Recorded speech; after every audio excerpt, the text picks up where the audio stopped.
Hi, everyone. It's Natalie. Have you ever felt stuck in the cycle of dieting? You know what I mean, counting calories, following food rules, and still never feeling good enough. Well, research shows that 95% of diets fail long term, and 2/3 of dieters regain more weight than they actually lost.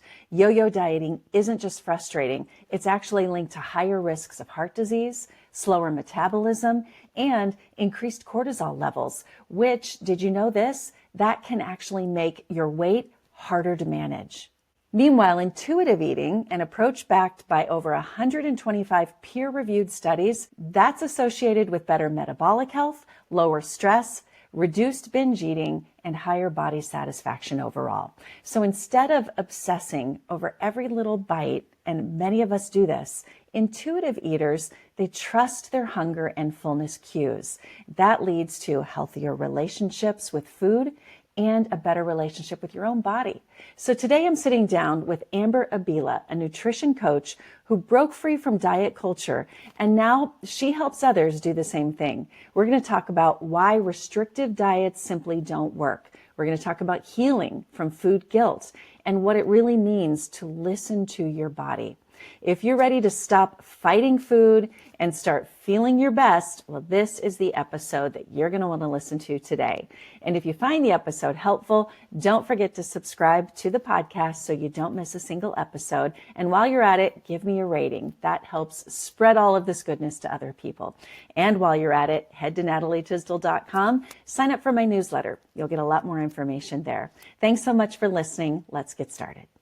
Amber, nice to have you on the show today. Thanks, Natalie, for having me. I'm so excited to chat. Well, it's an important topic because so many people have lost their relationship with food. And I love this term because I think it's what we've gotten away from, and that is intuitive eating. And many women in particular, I'm sure men too, but since we're talking about women, struggle with when am I full? When am I hungry? Because their relationship with food is out of whack. Yeah, absolutely. In my journey with food, I was dieting for a long time. I think as a lot of women can relate, they think the solution to losing weight and being healthy is going on a diet, but diets really teach us how to follow an external rule versus our internal wisdom that we are all born with. When we look at babies, they're the perfect example of intuitive eaters, where they start eating when they're hungry and then they stop when they're full. They don't worry about how much milk is left in the bottle, how much that meal costs them, if their food is really good or not really good. They just kind of eat and then they stop when they're done. And babies are also really good about choosing foods that are naturally nutritious and they know will fuel them and have the right nutrition for what they need in that moment.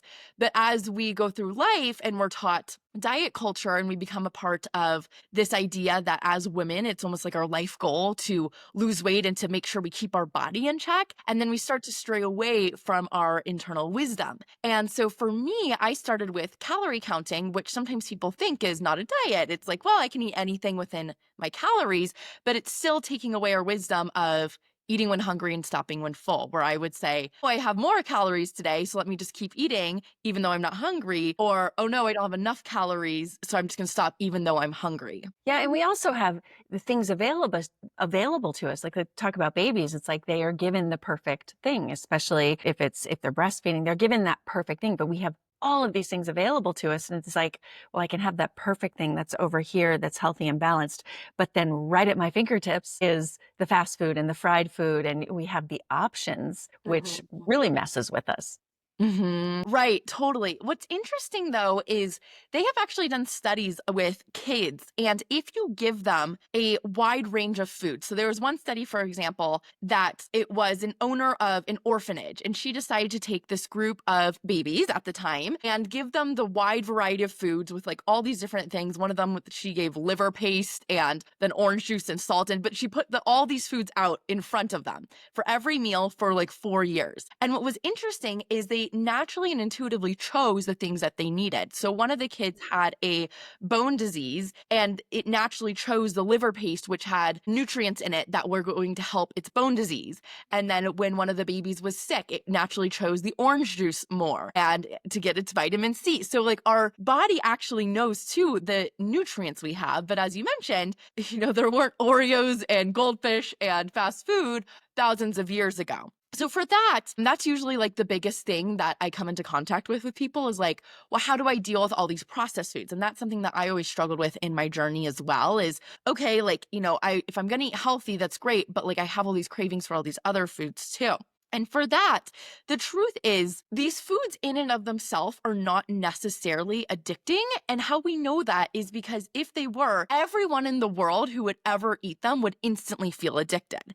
And that's not the case. We see these people sometimes, these natural eaters that I call them, they'll have like a half of a cookie and then they'll forget about it and move on. Or they'll leave like 3 chips in the bag and then like keep them in the cabinet. And then we get mad at them, or like a partner of, oh my gosh, why didn't you just not finish the chip bag? It's almost gone anyways. And so it shows that we still do have this wisdom inside of us that can navigate even these other eating decisions.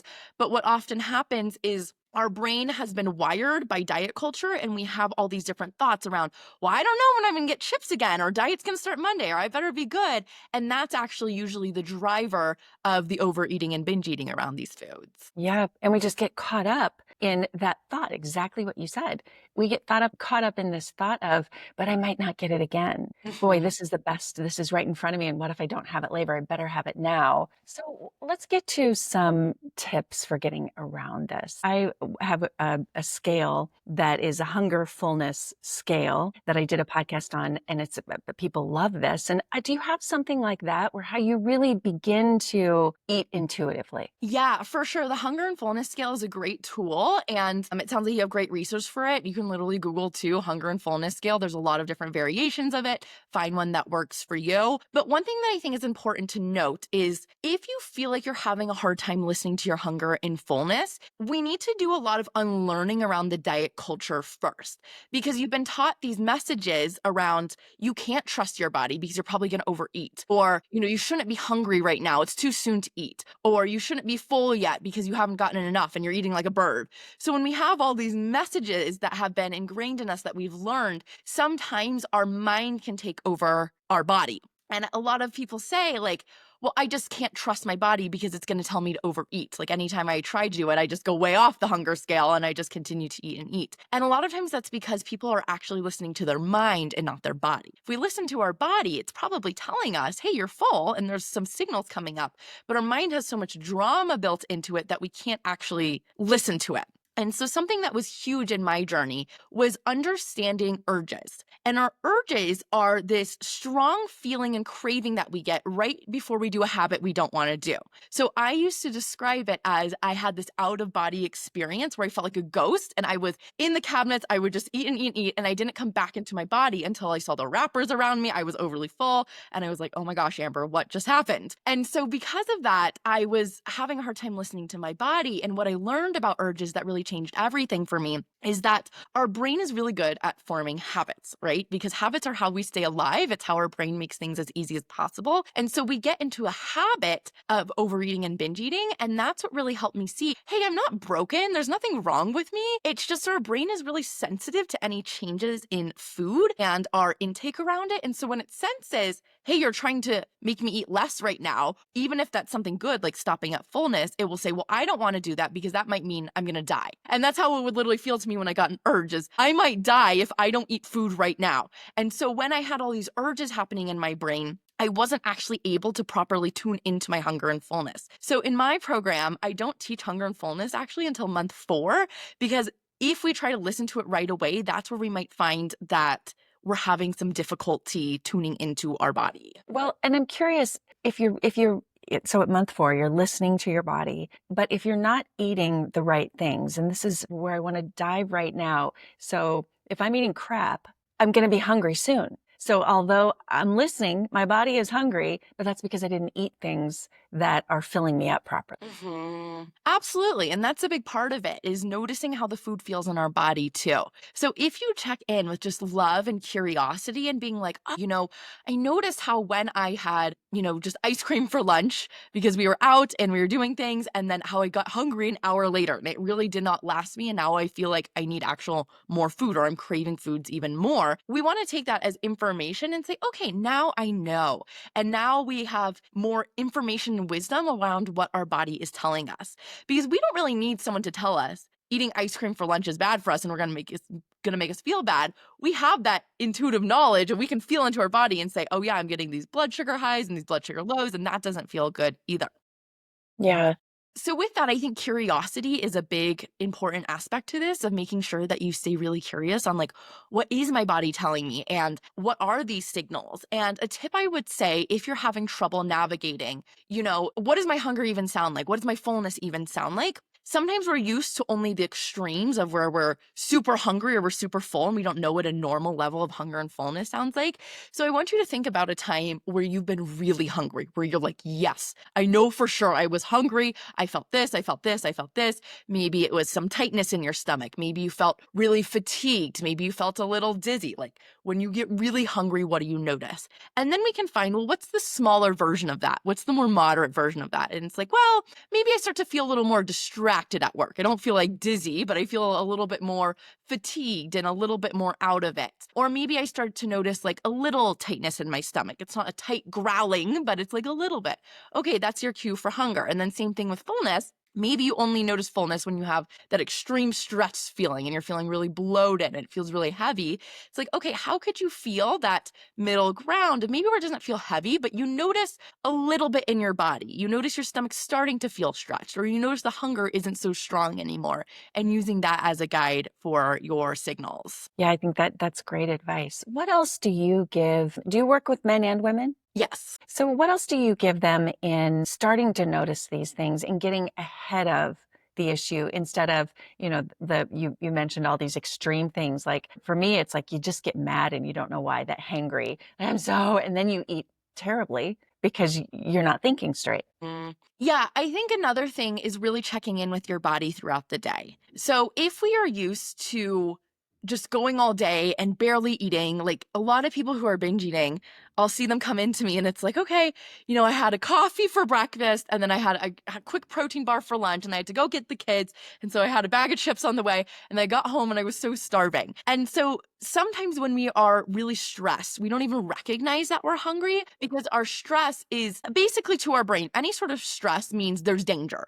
There's danger and we better prepare to get ready for that danger and fight and do something if we need to. And when we're in that state, we're not functioning properly in our digestive system. And so our digestive system can actually shut down when we're in stress mode, fight or flight all day long. We're at work, we're going to get the kids, la da da da da, going. And so it's really helpful to just pause a couple times a day and just say, okay, let me just take even 3 deep breaths right now and just check in with my body. Am I hungry? Do I need anything? Do I need to stand up and take a break? Do I need to go get water because I haven't drank water in the last 4 hours? And really just giving yourself like a micro self-care moment. It doesn't have to be taking 30 minutes to go around the block and do some stretches. It can just be a couple moments to check in and say, okay, where is my body at? And what that can help you do is get to the point where you're not extremely hungry at the end of the day, because that's oftentimes when binge eating happens, is we're so hungry, we haven't checked in all day, we're stressed, and then we start eating and our brain says, food, I haven't had food all day. Let me keep eating, let me keep going. And so sometimes it can feel scary at first. I know for me, I was like, I'm really nervous to eat more food during the day because doesn't that mean I'm going to gain more weight? But the truth is if you're overeating at night, you're probably already eating more food than you want to. And sometimes beefing up your meals earlier in the day and checking in. Maybe I have a bigger breakfast. Maybe I make sure I actually block off my calendar for a real proper lunch and I have lunch. And then you might realize, oh, now I'm not snacking on those chips at 9 p.m. or I'm not raiding the cabinet for my kids' snacks. I'm actually able to sit with these urges for food and have them pass by because I fed my body throughout the day too. How big of an issue? I know this is an issue for me and for a lot of people who don't even recognize emotional eating, where you're reaching for something for that dopamine hit because I just need something. And it's not hunger, it's emotional eating. Mm-hmm. That thought right there of I just need something, I was writing it down because it's like that thought alone is what can cause you to go to food. Because if you think I just need something to get through this, I just can't handle this, then you're going to need something. You're going to be building desire with your thoughts for that food. And this is something that people will do is they say, like, this emotion is so hard to handle. I just can't handle this. I need a break. The food is so good. It's going to be so pleasurable. And we might not even realize we're consciously telling ourselves this, but unconsciously that's what's happening in the background. So something that I think makes me a little bit different is I think, yes, it's really important to learn how to handle our emotions and to do things like emotional regulation and going for walks and doing deep breathing. And those are definitely tools I teach my clients and I use myself. But I think something that I never really hear people talk about is how to just sit with the emotion in and of itself. And what I mean by that is when you're stressed, or let's get more specific here. Let's say you're angry at your kids because you came home and the house is a mess and you just had a super long day at work and you're feeling really angry and frustrated. In that moment, yes, it might be nice to take a few deep breaths, to go take a moment to yourself in your bedroom, but maybe you're on your way to your kid's soccer game and you don't even have time to take that few seconds to take those few breaths. What we want to do then is just us accepting in the emotion. And that can just look like saying, I'm feeling angry right now, and that's okay. It's this end of the sentence, and that's okay, that breeds acceptance. I'm feeling really stressed right now, and that's okay. I'm wanting to eat right now, and that's okay. And saying and that's okay doesn't necessarily mean we're going to go eat, but it's just accepting that the desire is there. This is something that I do with urges too, because what the two biggest mistake I see with urges is people start to fight them or they get angry with them. And this is what we do with emotions too. Urges are ultimately this emotion of over desire. It's too much desire for food. It's desire for food beyond the level of hunger we have. So when we get these urges or an emotion and say, I can't handle this, this is too much, I'm surprised that this is coming up, then we go into ultra panic mode and then we grow the emotion, it gets even bigger and then it becomes even harder to sit with. So for urges, I have an urge audio that I'm going to give you for the show notes. It's free and it's going to walk you through how to sit with this, but you can also use this for emotional eating too. So if you're having a strong emotion come up or you're really angry, I'll walk you through how to sit with that and how to visualize getting through it so you can really calm yourself down in that moment. So that's something you can actionably do. Begin having this thought of I'm angry and I'm okay. I'm feeling this way and that's okay is the first part. And the second part is going into your body. So how we process any emotion is by noticing how we feel. Noticing where is this sensation in my body? Is it hot? Is it cold? Is it fast? Is it slow? That brings us out of the drama of our head of I can't handle this. I just need something. This happened and this happened today and I can't do anything else anymore. And brings us into our body and says, you know what? Right now, I'm feeling some fastness in my chest. It feels a little tight. It feels red and hot. And you know what? I can handle some tightness in my chest. I can handle a little red hot sensation. And that becomes so much easier to manage then. Yeah. So what I'm hearing and that I really like is just starting to identify instead of reaching for that box of chocolates or whatever it is, just stop, identify. I think we can all do that. It can be hard, but that 10 seconds of why am I feeling this way? I shouldn't be hungry. I'm mad. I'm frustrated. I'm tired, but identifying it. And I really love that. And that's okay. That's normal. We all have that. Yeah. Right. It just Good. helps space for it. Yeah, hold space for it and identify it. Because how often do we just move about the day and we don't even identify that feeling or that emotion? Right, exactly. Any last tips, things that you want to be sure people get that you can leave them with that they can do today? Leave them with something today that they can do to improve themselves and start to identify their hunger, their fullness. Yeah, I mean, I think we gave a lot of awesome little things that you can implement today. So I'll just kind of recap some of the things that I think are important, which is one, really starting to slow down throughout your day, maybe taking actionable pauses where it's like, okay, I'm going to pause and I'm going to check in, maybe even writing down, printing out a hunger scale, writing down where you are on that. You can set timers on your phone of every 30 minutes, just checking in and being like, where's my body at? Am I hungry? Do I need food? Do I not need food? Do I need something else? And the more awareness we can build, the easier it gets. I know so often we hear that awareness is the key to change and it's the first step, but truly it is, because if we are not aware of what's going on and we can't see, oh, this is where I actually want to change, we can't light up that brain pathway of where we actually want to change. It's just like an abstract concept of, oh yeah, I'd like to stop overeating. I'd like to stop binge eating, but there's nowhere we actually can change, as opposed to like, oh yeah, I'm noticing how every day at 3 p.m. I'm getting this urge to eat and it feels like this in my body. And I'm noticing that these are my thoughts that I have and this is what usually triggers it. Then we have so much more we can work with and you can start to grow and change from. Yeah. And I might add that you can try, and I talk to so many women who try every single diet out there, but if they're not identifying these things, that's probably why the diet or whatever plan they're following is failing.